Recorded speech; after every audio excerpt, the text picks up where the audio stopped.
జై హో పత్రిజీ. పత్రిజీ సార్ ఏమంటారో మనందరికీ తెలుసు కదండి. My dear friends, my dear masters and my dear God's, మిత్రులారా, స్వాములారా, దేవుళ్ళారా.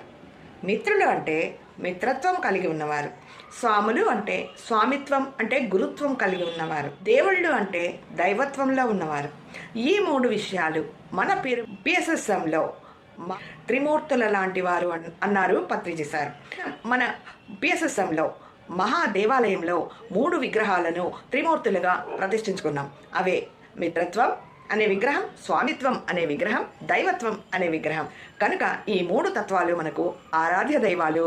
దేవుళ్ళు ఎక్కడో లేరు, మనలోనే ఉన్నారు. My dear masters, my dear friends, my dear gods, నాలోనూ దేవుడున్నాడు, నీలోనూ దేవుడున్నాడు. అందుకే తనికెళ్ళ భరణి గారు అన్నారు, నాలోన శివుడు కలడు, నీలోన శివుడు కలడు అని. ప్రతి ఒక్కరిలో మహాశివుడు, మహాచైతన్యం ఉన్నారండి. ప్రతి ఒక్కరిలో